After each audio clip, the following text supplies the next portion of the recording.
Two arrests announced, 2 years in the making. This in connection to the murder of a Rochester man who was shot and killed at a gathering at an Airbnb in the city of Rochester in 2022.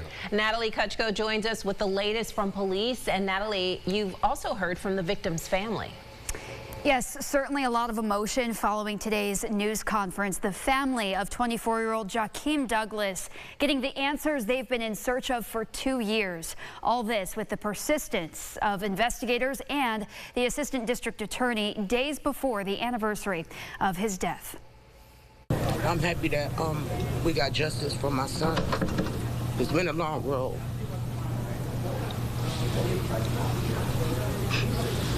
I'm just happy we got justice for my baby.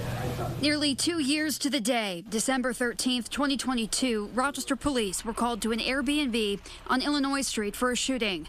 24-year-old Jakeem Douglas was killed. 4 others were injured, all men between 19 and 30 years old.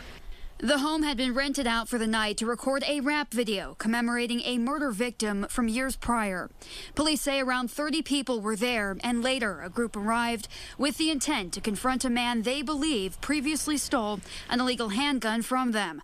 Up to 20 shots rang out at the residence, and according to police, Douglas was not the intended target. With eventual cooperation from those who knew about the crime, police say they were able to follow up on their leads. I'm not going to get into details, but I can't tell you the persistence that they have had, the never quit attitude. This case could certainly have ended up in the back room with a lot of other cold cases that we have. But because of ADA Sadler and the investigators, Joel and Pete, who were on the case, you know, they knew who was involved. This was not a whodunit.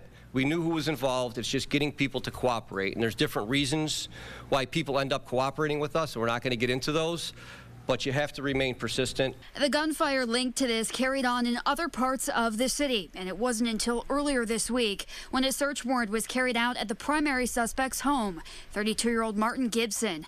There, authorities recovered a 9mm handgun, a .22 caliber rifle, cocaine, and drug paraphernalia.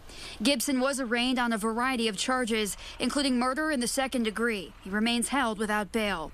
31-year-old Devontae Lippens was also arrested this week on gun charges, accused of taking part in the shooting. Buddha was the life of the party. Like, that's it. That's all. Like, he was such a good person. He was that person that overprotective over anybody his he loved and family. And he's everybody. Coming for. He's not leaving nobody behind. We got a tight family. It's very emotional for us. It's never going to get easy, especially not for me, for any of us.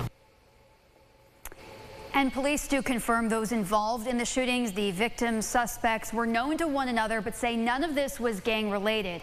As the investigation continues, Captain Ambrino says there could be more arrests on this case in the future, but no further murder charges are to be expected again tomorrow, that 2-year anniversary in Douglas's death. Reporting in studio, Natalie Kutchko, News 8.